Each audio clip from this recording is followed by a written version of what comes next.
ADN Político. Este programa llega a ti gracias a Centro de Nivelación Politécnico Cecnipol. Estamos cerca de tus dudas.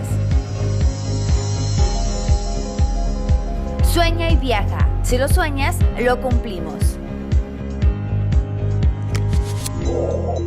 Para disfrutar con amigos y con familia, El Gordo y el Flaco. Cyberzone. Plasmamos tus ideas. Consultas del IES, trabajos e impresiones. Intercom. Vive la conexión al máximo. Imprenta Gráficas Garzón. Junto a ti desde 1996.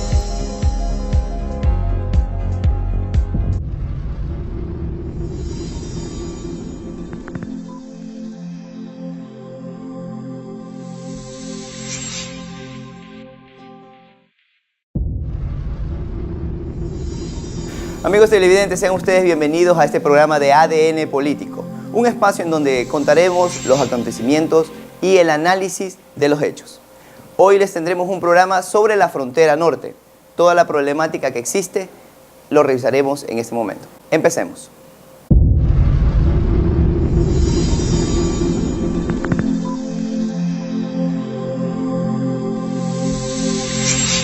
Nuestro país está pasando por una grave crisis que ya ha cobrado varias vidas de compatriotas, 7 en total hasta el momento, y corre en peligro más de 2 que aún se mantienen en cautiverio. Varios grupos disidentes de las guerrillas colombianas se han tomado la frontera norte de Ecuador y Colombia, y ahora luchan ambos bandos del gobierno para mantener el dominio de esta zona. Pero, ¿de dónde nacen estos grupos guerrilleros? ¿Con quién realmente negoció el gobierno colombiano la paz? ¿Los incluyeron a todos?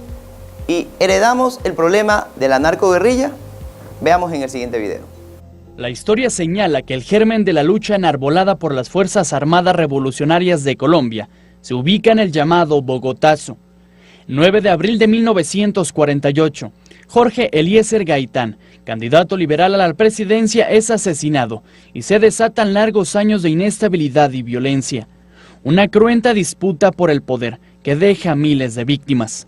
La dictadura militar de Gustavo Rojas Pinilla le pone fin a la disputa del poder en 1953 y algunos grupos se radicalizan bajo la tutela del Partido Comunista de Colombia, entre los líderes Manuel Marulanda, el famoso tiro fijo y emblema histórico de las FARC. Mayo de 1964, en la llamada República de Marquetalia, nacen las FARC y declaran la guerra al poder establecido. Ponen en marcha un operativo que a partir de secuestros, ataques a enclaves militares y atentados contra la población civil, busca ganar territorio. Años de gobierno acotado que combate al narco y a la guerrilla con el apoyo de Estados Unidos. Los primeros intentos de conciliación los encabeza el presidente Belisario Betancur. Y para 1998, Andrés Pastrana y Marulanda hacen historia y se reúnen. Pero las negociaciones fracasan. Aquí los problemas son de orden social y no problemas de armamento. Aquí el hambre, la miseria, la explotación y todo lo que está pasando no se agota aquí con fusiles, ni con ametralladoras, ni con bombas. Manuel Marulanda, yo le di mi palabra y la cumplí. Siempre la cumplí, pero usted me ha asaltado en mi buena fe, y no solo a mí, sino a todo el pueblo colombiano. El saldo es de miles de víctimas, policías y militares secuestrados, incluso ciudadanos de otras nacionalidades. En el 2002, la mano dura de Álvaro Uribe, que cierra la puerta al diálogo. A esos bandidos les llegó la hora de la derrota total. El asedio contra las FARC rinde frutos. Varios de sus lugartenientes son abatidos y el operativo Jaque del 2 de julio del 2008 para rescatar a la candidata presidencial Ingrid Betancourt se convierte en un golpe mediático contra las FARC.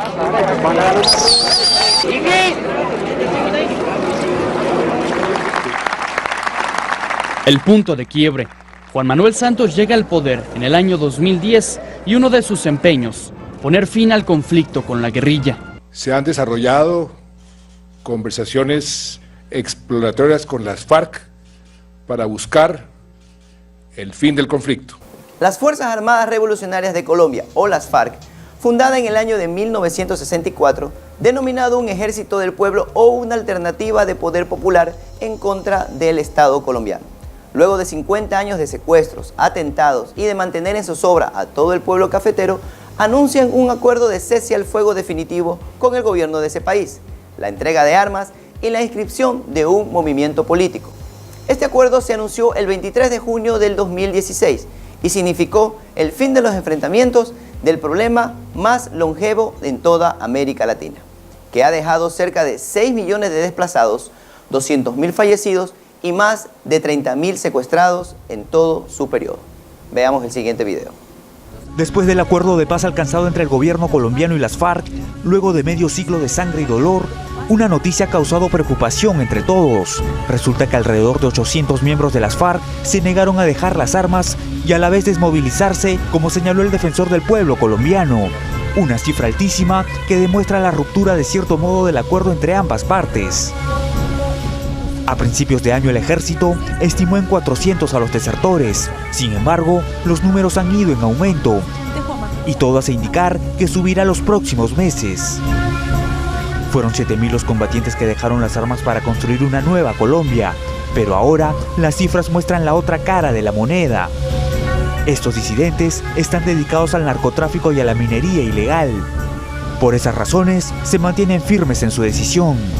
Pese a la firma del acuerdo de paz, no todos quedaron contentos, pues hubo algunos frentes que decidieron no acogerse a este tratado de paz. Y así, el acuerdo que causó ciertas divisiones incluso en la sociedad civil colombiana, quienes rechazaron el pacto en un plebiscito del 2 de octubre del 2016.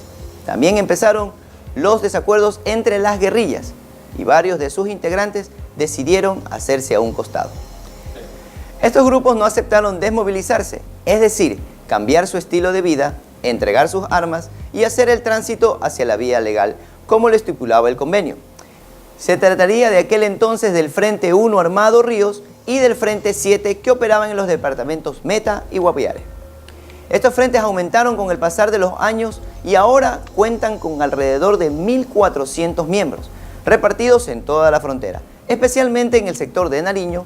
Veamos el siguiente reportaje donde conoceremos cómo operan actualmente estos grupos disidentes que tienen en zozobra a nuestra frontera. El mapa de las disidencias de las FARC en el último mes ha cambiado de manera significativa. Pasó de 600 a 1.400 disidentes, según los registros de varias fundaciones. En Nariño, por ejemplo, donde se han presentado graves hechos con los cultivadores de coca, hay cerca de 400 integrantes distribuidos en disidencias de la columna móvil Daniel Aldana y el Frente 30. La disidencia más conocida es la de los frentes primero, séptimo y 42 en Guaviare y Meta, con un total de 600 hombres. En el Cauca se cree que 150 exguerrilleros del Frente Sexto volvieron a tomar las armas y el control de las rutas del narcotráfico.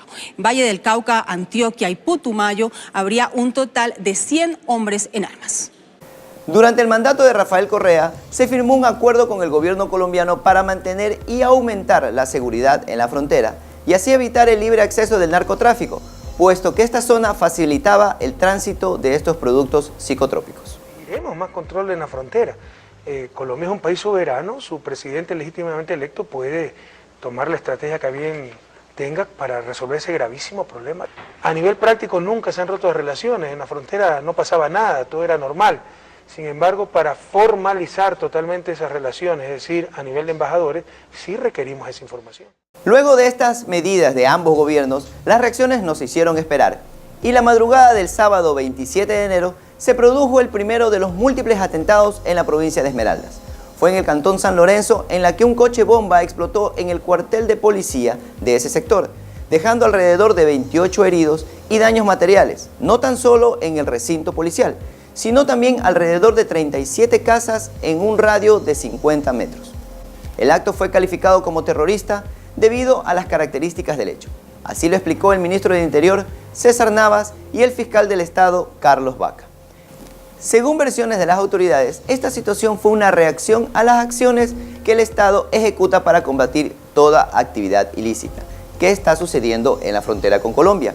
Ya se registran hasta el momento más de 7 toneladas de precursores químicos y más de una veintena de toneladas incautadas de droga, dejando 7 detenidos vinculados al narcotráfico. Luego, se decretó el estado de excepción en San Lorenzo y Eloy Alfaro por 60 días, reforzando la seguridad militar y policial en ambos sectores. Hey, ábranse que los carros tienen combustible, pueden estallar.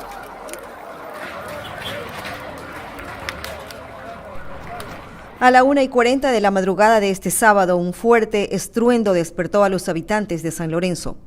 Una explosión destruyó el cuartel de la policía de ese cantón esmeraldeño. Esta mañana los daños eran notorios en el destacamento, en decenas de vehículos que quedaron destruidos y en casas. Como está viendo aquí la situación que sucedió de madrugada faltando cuarto para las 2, pues queremos de que el gobierno nos ayude en con algo, porque como está viendo no tenemos a dónde llevar a nuestros hijos a vivir. Y como la vivienda de los Caicedo, otras 36 casas tienen daños y están inhabitables. Civiles y policías recibieron el alta después de ser atendidos por heridas leves. El explosivo fue colocado en una camioneta Mazda doble cabina de color celeste. El motor y parte del chasis quedaron a más de 200 metros del lugar de la explosión. El presidente Lenín Moreno dijo que se trata de un atentado terrorista ligado a bandas del narcotráfico que han sido golpeadas por las fuerzas de seguridad del Estado ecuatoriano. Y decretó el estado de excepción en San Lorenzo y Eloy Alfaro para fortalecer la seguridad en esa zona de frontera. El ministro del Interior, César Navas, recorrió el sitio junto al comandante general de la policía, Ramiro Mantilla. Este es un tema de una organización delictiva transnacional que está vinculado al tema del narcotráfico. Y lo que no vamos a hacer, yo creo que esto ha querido dar una señal, un mensaje. Bueno, la señal que le queremos decir es que nosotros vamos a estar con todo el poder del Estado y haciendo respetar un Estado de Derecho. No hay detenidos, pero sí sospechosos de este ataque terrorista nunca antes visto en territorio nacional. Pero ¿quién estaría detrás de este atentado que apenas sería el primero? Alias Guacho, como se hace llamar, se ha convertido en el hombre más buscado de Colombia y Ecuador. Él se mapea zigzagueante por el río Mira, al noroeste de Ecuador y al suroeste de Colombia. Dominaba todas las operaciones de narcotráfico en la región, incluso se lo vincula con carteles mexicanos y ha protagonizado en el último año la mayor parte de las acciones de violencia y sabotaje en ambos lados de la línea limítrofe. El foco puesto desde el alto gobierno en Walter Patricio Arizala, mejor conocido como alias Guacho, activó la prioridad de neutralizarlo y someterlo a la justicia. Vamos a ofrecer una recompensa de 150 millones de pesos. Alias Guacho, sin duda, es un objetivo de alto valor. Lleva en la ilegalidad, según dice, 10 años. ¿Quién es Guacho realmente? La edad, de dónde ha estado, digamos, operando, con qué grupo. Realmente yo me llamo Guacho y hemos operado siempre en este alrededor de Nariño, ¿sí? Más o menos del Alto Mira, el Bajo Mira, incluso hasta la zona del Patía. Durante 10 años hemos operado por aquí. Perteneció, como él mismo lo confirmó en diálogo con Noticias RCN, a la columna Daniel Aldana de las FARC. La aclaración mía es decir la verdad, ¿sí? Estuve en el movimiento por 10 años, en el movimiento guerrillero de las FARC, ¿sí? Tuve un rango de comandante de guerrilla, ¿sí? Entonces, nosotros no nos acogemos al proceso de paz, no era porque no estuviéramos de acuerdo, sino que hubo una desigualdad en los guerrilleros medios, ¿sí? y la tropa. Entonces nosotros miramos que no hay la necesidad de continuar en un proceso, lo cual el gobierno no nos está cumpliendo, ni a nosotros como guerrilleros, ni al campesinado. Alias Guacho no se considera disidente de las FARC y tiene hasta nombre propio para el frente que comanda en las montañas de Nariño. O sea que ustedes son disidentes de las FARC. Disidente no, sí, ahorita seguimos activos al frente Oliver Simisterra, ¿sí? Entonces no somos disidentes, somos guerrilleros activos todavía, ¿sí? Nos hemos retirado por ese motivo. Ese Oliver Sinisterra, ¿en qué momento nace y quiénes, digamos, usted es el comandante, pero quiénes conforman todo ese grupo? Él era un compañero nuestro de lucha también, anteriormente, ¿sí? Entonces, ya ahí nace la idea que él fue un buen combatiente y tomamos la decisión de ponerle a nuestra guerrilla ese nombre, ¿sí? ¿Y en qué momento nace ese grupo? ¿Qué fecha fue, digamos, nació? Aproximadamente ya llevamos casi 1 año y medio en cuestionando y organizando para continuar nuestra lucha proletaria que tenemos. Este frente contamos ahorita con 250 unidades armadas, aparte de la milicia que tenemos por fuera. Pero dicen las autoridades que ustedes tendrían conexión con alias David, que manejan temas de narcotráfico aquí. En ningún momento. ¿Sí? Nosotros lo único que hacemos es recoger el impuestico que nos pagan para sostener el personal. ¿Sí? En el narcotráfico eso es muy mentira que nosotros no manejamos eso. Y niega al mismo tiempo ser el temible jefe criminal que hoy figura como uno de los principales objetivos de las autoridades colombianas. Dice el gobierno que usted es la persona más sanguinaria de todo el grupo, que a usted no le importa matar a las personas que sean necesarias con tal de obtener o contener el control territorial en esta zona. ¿Eso es cierto? Eso es mentira porque pueden los mismos medios preguntarle a todas las comunidades qué personaje soy yo, ¿sí? Nosotros no estamos en contra de ningún campesino, de ninguna gente, ¿sí? Todos los que ha dicho los medios de comunicación ha sido falso en este momento. A estas características híbridas de estos grupos disidentes se suma la dificultad de enfrentarlos militarmente o neutralizarlos, porque de capturar a los cabecillas no necesariamente se ataca el problema, porque puede surgir otro líder y se abren nuevas rencillas, debido a que las narcoguerrillas presuntamente trabajan para carteles mexicanos y estos siempre encontrarán un sustituto.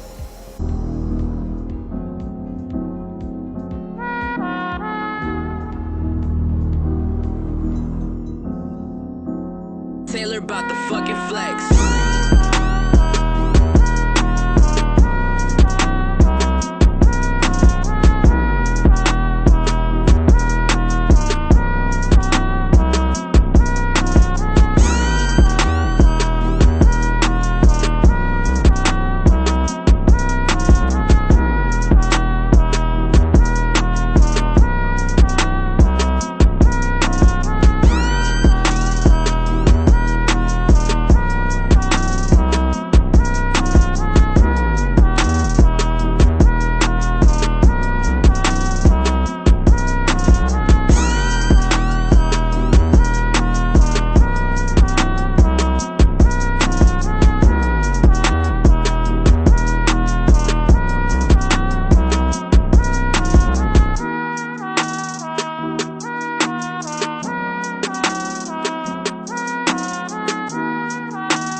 Continuando con la cronología de los hechos, el 18 de febrero se registra un segundo enfrentamiento terrorista, esta vez un enfrentamiento a balas entre militares ecuatorianos y el grupo armado ilegal, que se encontraba en la frontera. Esta situación se registró en el sector de El Pan, en el cantón San Lorenzo. En los soldados, Jorge Franco y Virgilio Navarro resultaron con múltiples heridas de bala. Asimismo, en el retén naval de Borbón, ubicado al norte de Esmeraldas, la madrugada del 16 de marzo explotó un artefacto de fabricación artesanal, provocando daños en su infraestructura. Al momento de la explosión, había 3 militares en el interior del inmueble que resultaron ilesos tras el estallido que despertó a todos los habitantes de esa población fronteriza. Al mediodía del 17 de marzo, 2 uniformados de las Fuerzas Armadas que formaban parte de una patrulla militar que realizaba sus respectivos controles de rutina por el sector del Pan de San Lorenzo, resultaron con traumas acústicos por la detonación de lo que presuntamente serían morteros artesanales. Pero no todo termina aquí. En un nuevo atentado se registraron bajas en las Fuerzas Armadas. El pasado 20 de marzo, infantes de Marina realizaban operativos de rutina que fueron alcanzados por un artefacto explosivo que había sido colocado a un costado de la vía. Producto de aquello, 3 infantes de Marina fallecieron, 7 quedaron heridos, 1 con gravedad y 1 desafortunadamente quedó mutilado debido a la fuerte explosión. Veamos el video. El acto terrorista habría sucedido cerca del destacamento naval de la zona de Mataje, en el cantón San Lorenzo, ubicado en la frontera con Colombia. De lo que se ha informado, se confirma que mientras una patrulla militar ecuatoriana realizaba operaciones de vigilancia y control, la detonación de un artefacto explosivo lo sorprendió. No podemos adelantar criterios si no conocemos nosotros al momento la situación en que se desarrollaron estos acontecimientos. No puedo adelantar yo el tipo de armamento, solo sé que es un trauma bastante serio. Producto de este hecho, 3 militares ecuatorianos murieron. Ellos serían el suboficial Luis Alfredo Mosquera Borja, el cabo segundo Jairón Steven Sandoval Bajaña y el marinero Sergio Jordán. De otra parte, se conoce que el sargento Javier Pérez de Estupiñán, el cabo primero Wilmer Álvarez Pimentel y el cabo primero Luis Alejandro Erazo Granizo se encuentran heridos y se los habría trasladado en helicóptero hacia el hospital militar en la ciudad de Quito. Los 3 en estado grave fueron recibidos en emergencia y posteriormente fueron pasados a sala de operaciones en quirófanos. Álvarez Wilmer, quien tuvo una herida importante en los 2 miembros inferiores que requirió amputación de los 2 miembros inferiores. Y al momento está en estado crítico por el shock hipovolémico que mantuvo. También se confirma que otros 8 militares estarían siendo atendidos en San Lorenzo. Ellos son teniente de fragata Miguel León Chávez, cabo segundo Franklin Sisa Castro, marinero John Arriaga, cabo primero Carlos Salazar Quiñones, cabo segundo Víctor Mosquera Villalba, cabo segundo Jimmy Mur Quintero, marinero José Borbón Arbay, cabo segundo Marcos Castro Apolinario. En total fueron 14 pacientes atendidos aquí en el Hospital Divina Providencia. Pudimos nosotros contener la emergencia para el tema de dar atención en primera instancia y además dar soporte vital a todos los pacientes que lo requerían. Según información oficial, el artefacto detonado en el sector de Mataje sería de fabricación artesanal y al momento personal de la Policía Nacional y Fuerzas Armadas se encontrarían investigando los hechos para determinar su causa. En este mismo comunicado, el gobierno nacional se solidariza con los familiares de los fallecidos y ratifica que las Fuerzas Armadas cumplen su trabajo con profesionalismo en defensa del territorio y de la población. Este atentado terrorista se suma a otros actos de violencia suscitados en Esmeraldas durante este año. El primero de estos se registró el 27 de enero en San Lorenzo, mismo que dejó 28 personas heridas. La mañana del 26 de marzo se lanza un artefacto explosivo calificado como casero a uno de los tanques abastecedores de agua militar en la zona de Mataje. En este episodio, ningún miembro de las Fuerzas Armadas resultó herido, pero se registraron graves daños en el vehículo. Ese mismo día se conoce que habrían sido secuestrados 3 comunicadores del diario El Comercio, el periodista Jorge Ortega, el fotógrafo Paul Rivas y el conductor Efraín Segarra, que se encontraban en la zona de Mataje realizando trabajos periodísticos en la zona fronteriza. Esto fue confirmado al siguiente día por el ministro del Interior, César Navas, quien mediante una rueda de prensa daría a conocer este lamentable hecho. Navas, acompañado por el ministro de Defensa y otros funcionarios, confirmaron el secuestro de un equipo periodístico del rotativo El Comercio de Ecuador. El periodista, fotógrafo y conductor del medio de comunicación, según la información, cruzaron el control fronterizo y fueron vistos por última vez el lunes 26 de marzo en la mañana. Nosotros también presumimos que están en Colombia, que nuestros compatriotas están en Colombia y en eso se encuentra trabajando ya el equipo de la policía para poder ver y ver cuáles son las acciones que se van a seguir. Hay un equipo técnico que está desarrollando estas acciones. El hecho habría ocurrido en Mataje, provincia de Esmeraldas, a pocos metros del límite fronterizo con Colombia. En este mismo lugar se han registrado varios ataques por parte de elementos delictivos, según las autoridades, disidentes de las FARC, motivo por el cual se trabaja conjuntamente con autoridades colombianas.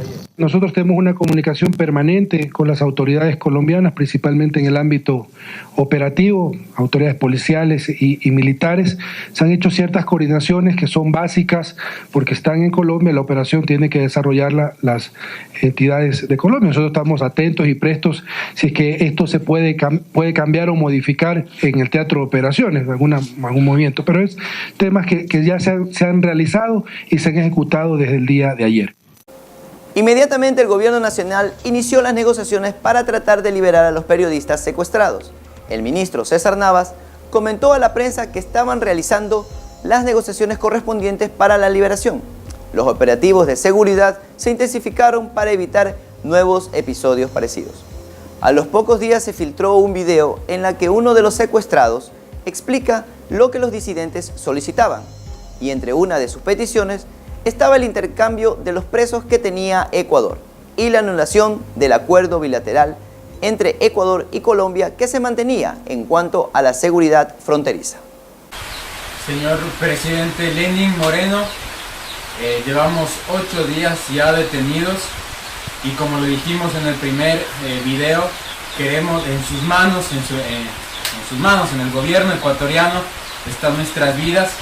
Solo queremos decirles que nos piden el intercambio de rehenes, de detenidos, los 3 detenidos que ellos piden por nuestras 3 vidas, es lo que ellos piden y está en sus manos, señor presidente, nuestra vida. Nuevamente le pedimos de favor que accedan al diálogo y que accedan a ese intercambio de detenidos cuanto antes. Estamos bien físicamente, pero ya emocionalmente ya estamos desfalleciendo. Se realizaron varias vigilias en Quito y en Guayaquil para exigir medidas que puedan traer a estos 3 comunicadores con vida al país. Pero el tiempo se agotaba hasta que una tarde se filtró unas fotografías en donde se anunciaba la muerte de los periodistas luego de 10 días de estar en poder de los grupos disidentes. Mientras el ministro del Interior Navas pedía mantener la calma sobre estos rumores, el presidente Moreno suspendía su participación en las cumbres de las Américas, pues él y las familias de los secuestrados se encontraban en Perú, donde planeaban exponer lo que sucedía con los periodistas. Tuvieron que regresar y en un emotivo discurso realizado en el aeropuerto Tababela de Quito, le dio 12 horas a los plagiadores para que entreguen una prueba de vida de los comunicadores. Escuchemos las palabras del primer mandatario. Hemos sido tolerantes en el extremo y hemos permitido inclusive de que se detengan operaciones que anteriormente se habían ordenado y hemos estado esperando y haciendo todos los procesos y como yo le dije en algún momento, estaba dispuesto a todos los sacrificios para que nuestros ciudadanos queridos regresen con vida, pero no va más, queridos compatriotas. Doy un plazo de 12 horas a estos narcos para que nos entreguen la prueba de la existencia de nuestros compatriotas. Caso contrario, iremos con toda la contundencia, sin contemplaciones, a partir de mañana, para sancionar a estos violadores de todos los derechos humanos y de todos los principios del humanismo y de la solidaridad. Me llamó el presidente Santos hoy por la tarde yo le dije que pedíamos, solicitábamos que haya acciones contundentes por parte de ellos. Ya basta de contemplaciones, le dije, señor presidente. Acciones contundentes. No podemos dejar que ellos nos impongan sus reglas. Vamos a darles la lucha. Y en el escenario que ellos han escogido, en el campo que ellos lo han escogido, y los vamos a derrotar. Al siguiente día, y al no tener notificaciones, se dio por confirmada la muerte de los periodistas. El presidente Moreno lamentó estos hechos brutales y condenó toda acción que vaya en contra de la paz y la vida humana. El mandatario supo manifestar que no tendría ninguna contemplación con este grupo de disidentes. Se dieron a conocer entonces medidas que tomarían para iniciar la operación destinada a combatir esta guerrilla que acabó con la vida de los militares y los periodistas. Hemos reiniciado, como ustedes podrán ver en las tomas que se están pasando aquí en el EQ 911, hemos reiniciado las operaciones militares y policiales en el área de la franja fronteriza, que fueron suspendidas, y dispuesto inmediatamente el despliegue de las unidades élite de Fuerzas Armadas y de la Policía Nacional a dicho territorio. Tercero, crearemos la jurisdicción especializada en crimen organizado con sede en Quito, con el objetivo de garantizar la seguridad de jueces y fiscales. Cuarto, hemos incluido al narcoterrorista alias Guacho primero en la lista de los más buscados del Ecuador, y ofrecemos una recompensa de $100.000 por información que conduzca a su captura en el Ecuador o en Colombia. Este conflicto en la frontera norte y las múltiples muertes que ha dejado la ola de violencia producida por la narcoguerrilla nos deja a los ecuatorianos con múltiples incógnitas. ¿Será acaso que el gobierno no quiso negociar con el grupo Oliver Sinesterra, comandado por alias Guacho? ¿Por qué el gobierno colocó un tema tan delicado en manos del ministro del Interior cuando debió ser ocupado por el ministro de Defensa? ¿Se cometieron errores en estas acciones? Veamos lo que dijo el primer mandatario en una entrevista. Esto es muy importante, presidente. Yo creo que no ha acabado de caer o de quedar claro en la opinión pública hasta dónde el Estado ecuatoriano estaba dispuesto a, en cuanto a las demandas para rescatarlos con vida. Yo tengo información y quiero que me la confirme. ¿Usted estaba autorizando que se lograra el canje? Al menos en ese punto, sí, usted estaba listo. Sí, estábamos listos. ¿Y qué pasó?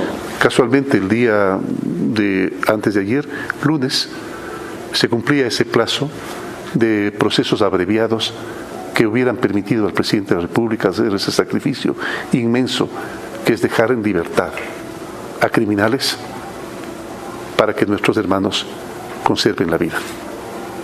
Pero los asesinaron antes, a pesar de haber ordenado detener las acciones en frontera. Al ejército y a la policía ecuatoriana los asesinaron.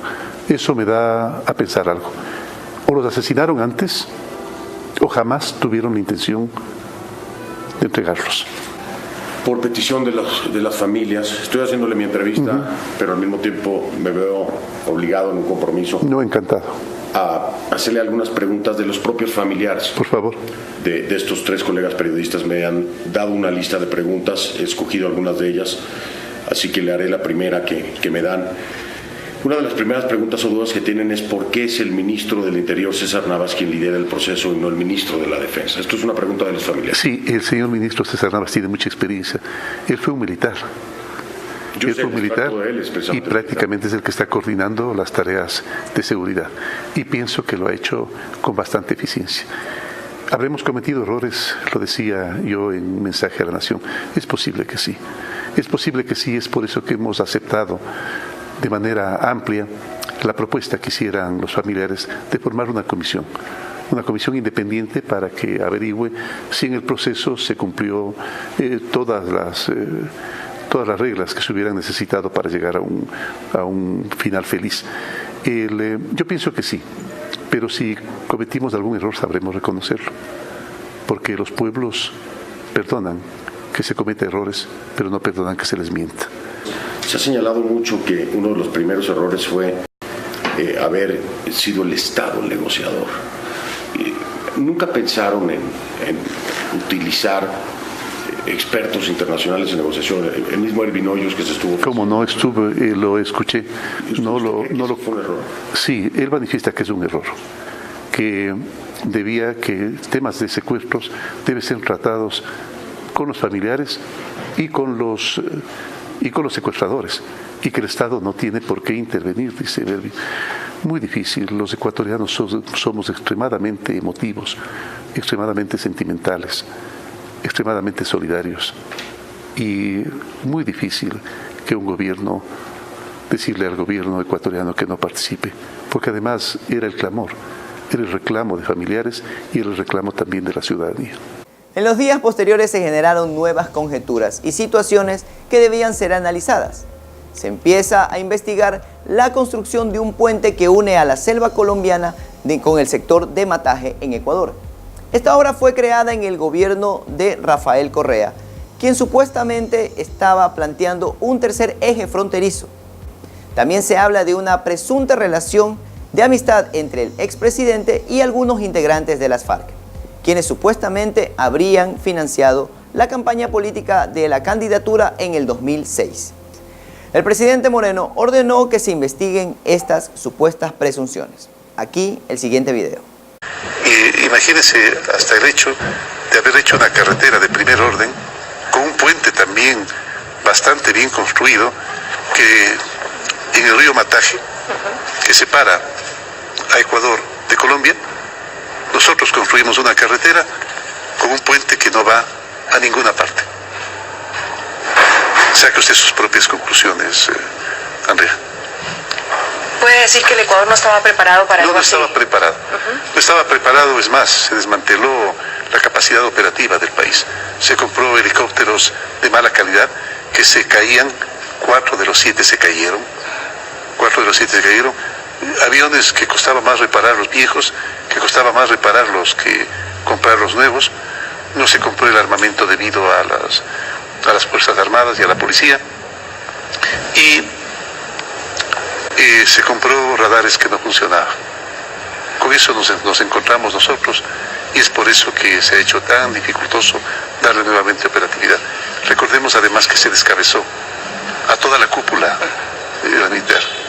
militares, y prácticamente se dejó sin liderazgo a las Fuerzas Armadas, un liderazgo que es fundamental para tenerlo principalmente en momentos como este. Hace un momento acabo de ver un video que me lo pasaba el periodista Fernando Rincón, en el cual evidencia inclusive un testigo de estos protegidos que las FARC entregaba dinero para las campañas del expresidente Correa. Yo pedí que se compruebe su veracidad. Vi unas 2 o 3 imprecisiones allí que también las manifesté. Puede ser así, lo había manifestado, que es una falta de ética a la moral y un irrespeto a lo que debe ser la política. Eso no se ha podido comprobar. Aporte de las FARC al gobierno de Rafael Correa, a la campaña de Rafael Correa. Pero nosotros lo vamos a investigar y vamos a entregar ese video a las autoridades. Pero he solicitado a la canciller del Ecuador que frene esas conversaciones y que frene nuestra condición de garante de ese proceso de paz, mientras el ELN no se comprometa a dejar de cumplir esas actividades terroristas. O sea, en este momento el Ecuador no va a servir como garante para ese proceso de paz. Si es que siguen con actividades de este tipo, no. Pero se habían retomado, ¿se acuerda? Bueno, precisamente por eso he dado la disposición de que ya no más. Esta crítica situación continúa para los ecuatorianos, mientras la zona es resguardada por miembros de las Fuerzas Armadas del país. Una nueva pareja de ciudadanos es secuestrada y se envía otro video a un medio nacional, en donde se pide nuevamente al gobierno que cumpla con pedidos que hace el Frente Oliver Sinesterra. Veamos las escenas de pánico que viven las 2 personas en la frontera colombiana. Señor presidente, se le dice a usted que por favor nos ayude, que nos dé la mano. Que no nos pase lo que nos pasó a los periodistas. Nosotros tenemos hijos, tenemos familia que ir a ver al Ecuador. Nosotros no tenemos nada que ver en esta guerra, por favor, señor presidente. Hagan lo que ellos quieran.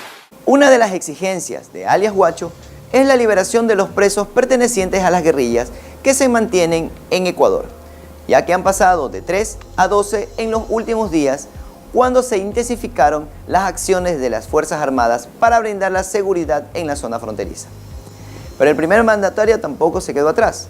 Estableció 10 días para que Huacho se entregue a la justicia o que alguien brinde información de su paradero para terminar con la cabeza principal de esta organización narcoterrorista. Damos 10 días para que se nos entregue al Huacho, a ese criminal inhumano, que se nos entregue a la justicia, que se entregue a la justicia, o que caso contrario acompañe a nuestros queridos hermanos en su tránsito, pero por supuesto con diferente dirección. Luego de que culmine el plazo que dio el mandatario para tener a Huacho frente a la justicia, ¿qué pasará en caso de que no se cumplan con los objetivos? ¿Cuándo se entregarán los cuerpos de los periodistas? Si capturan vivo o muerto a Huacho, ¿es la solución del problema? ¿O solo habrá un cambio de poder en el frente Oliver Sinesterra?